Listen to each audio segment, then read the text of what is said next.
For any Republican grassroots candidate, including Rand Paul, who hopes to gain the Republican nomination in 2016, well, they face some major obstacles, including the illegally adopted rules of the 2012 RNC convention.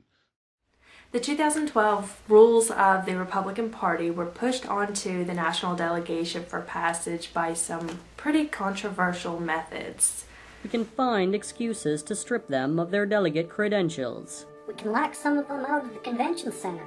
We can lure some of the delegates onto buses and drive them around the building while important party business is being conducted.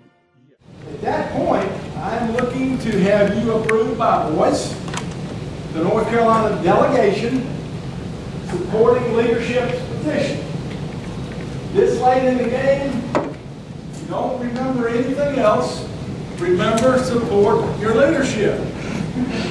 You think I'm being heavy-handed? I am, but for a whole host of reasons. There was a whole series of proposals that were largely put forward by the gentleman mentioned earlier, Ben Ginsburg. Every single one of those proposals centralized power within the Republican Party, the National Committee, and many of them made it much more difficult for anything to rise from the bottom to the top and focus on top-down stuff. Typically want to talk to the person that invited Morton Blackwell. I don't want you to invite, I don't want you to identify yourself, but the one thing you don't need when you're trying to run a meeting is a surprise like that. I have gone to a lot of trouble, it's my job, to find out the facts and to bring them to you. But now we have interjected over a 30-minute period someone's opinion, a valid opinion, and he has the right to have it, but this was not the place. Folks, you elect leadership to lead. We have been open, we've been fair, we've heard everybody, we'll hear them some more, but it is my intention as your elected chairman to vote this delegation with the leadership against the minority report. If there are a majority of you who are opposed to doing that, raise your hand. The majority of people who oppose. If anybody does not want that to happen, were you for Robin or you're against Robin? If you're against Robin, raise your hand. Change, and the picture's going to change. But for now, to have some certainty, I want to be able to say our delegation is supporting this position. Without objection, the previous question is ordered. The question is on the adoption of the resolution. All those in favor signify by saying aye. All those opposed, no. Any other chair, the ayes have it. The resolution is adopted. Without objection, the motion to reconsider is laid on the table. There was a lot of opposition, in particular to Rules 12, 16, and 40. Rule 12 gave the power to the Rules Committee and to the RNC to be able to make changes to the rules. The Democrats do this sort of thing all the time. They've always been able to change the rules between conventions. Always. And what they do is they spend the period between conventions with different factions or different Democrat candidates maneuvering to change the rules in order to favor their faction or their candidates. This is a terrible precedent and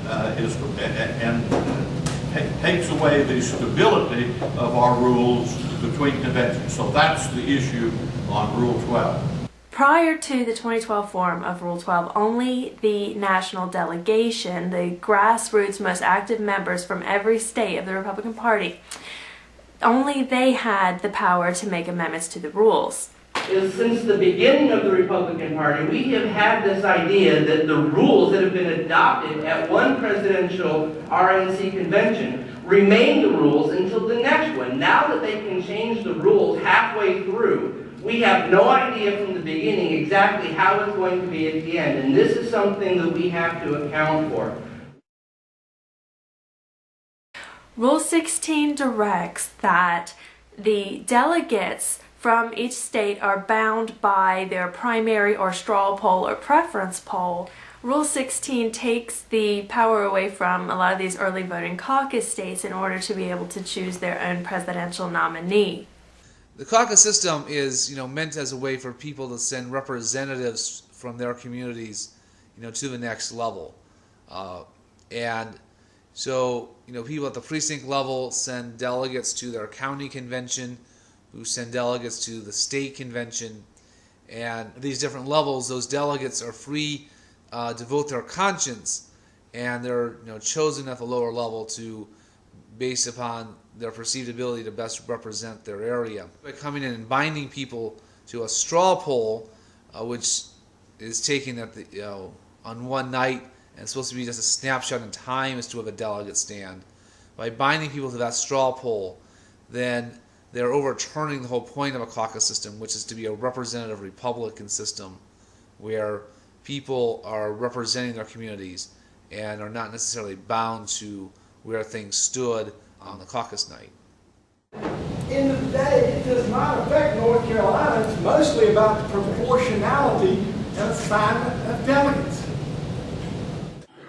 The problem that some of us have with this rule change is not a North Carolina-centric problem. The problem is this rule change takes away the right of Iowa to decide the way Iowa wants to do their caucus, the way Minnesota wants to do their caucus, the way any state wants to run their process. The national RNC should not tell a state with a history and a tradition of running their caucuses the way they want to run their caucuses how they pledge their delegates.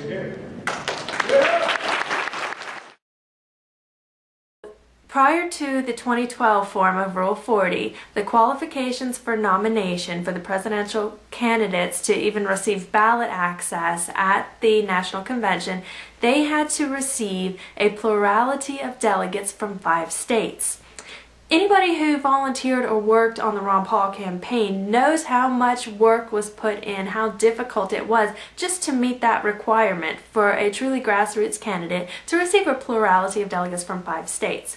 The new form of Rule 40 under the 2012 amended version raised that minimum from a 5-state plurality to an 8-state majority, which will be next to impossible for any truly grassroots candidate to obtain. When you think about the impact of Rule 16 combined with Rule 40, Rand Paul is not going to have a chance at the presidential nomination in 2016 under these new rules if they remain fully in effect, because first of all, he's not going to have his early base of support from these caucus states if they're influenced by the big money establishment candidate media and they are bound to the general preference poll.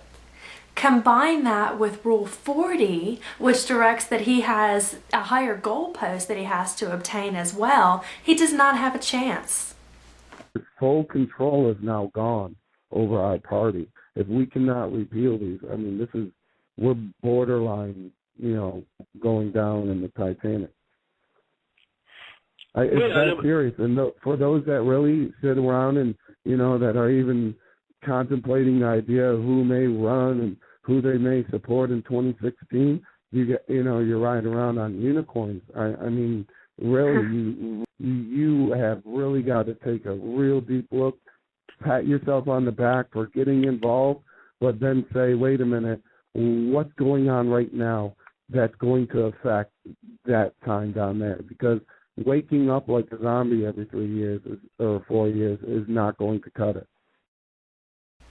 So Reince Priebus said at the January meeting of the RNC in Charlotte, North Carolina, he was interviewed by constitutionalwar.org and asked, what he wants to say to the liberty advocates, to the grassroots working within the Republican Party, and he stated that he wants to welcome them, that they would be fools to do anything that makes them not want to participate within the Republican Party, that he needs us, and so he is going to address our grievances against these rule changes.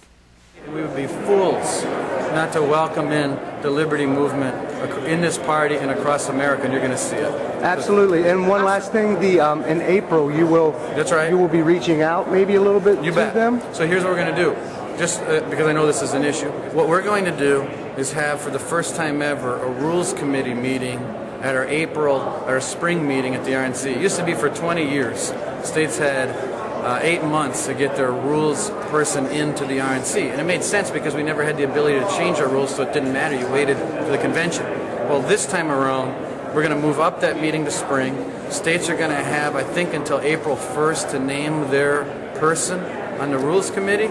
And then all those amendments that a lot of folks have been reading about on the Daily Paul and the Liberty Caucus sites, all of that stuff is going to be heard for the first time ever at our spring meeting at the RNC. The Rules Committee is going to vote on amendments to the rules and give their suggestions to be brought before the RNC, and then the RNC is going to vote for passage. So the amendment is to revert rules 1 through 11 and 13 through 25 back to their 2008 form, which does address Rule 16, but clearly it does nothing to address the grievances against Rules 12 and 40, some of the worst of them all.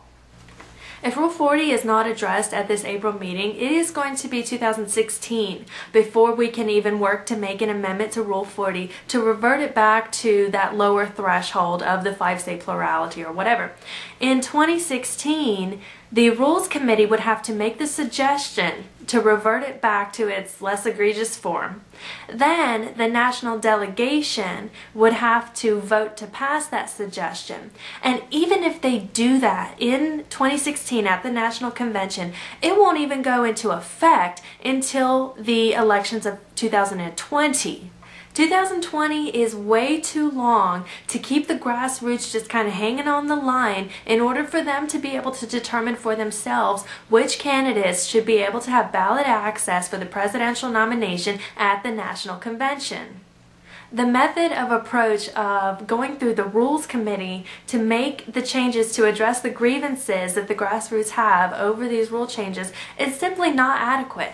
It doesn't address Rule 12, it doesn't address Rule 40, it doesn't in the long term address Rule 16, and it doesn't address one of the biggest grievances that we have, which is over John Boehner's illegitimate teleprompter roll call of the vote. What needs to happen at this April meeting, we need to find one committee member who can get recognition from Chairman Reince Priebus, who will bring a motion to a vote on the floor of the RNC, not in one of these committees, but before the entire body of the RNC at this April meeting, to vote to revert the rules in their entirety back to their 2008 form. Not based on, well, there's a problem with this rule or we have a problem with this aspect of this rule, but based on the fact that the rules were passed illegitimately in the first place. The RNC should send a strong statement to repudiate any of these types of power grabs in the future.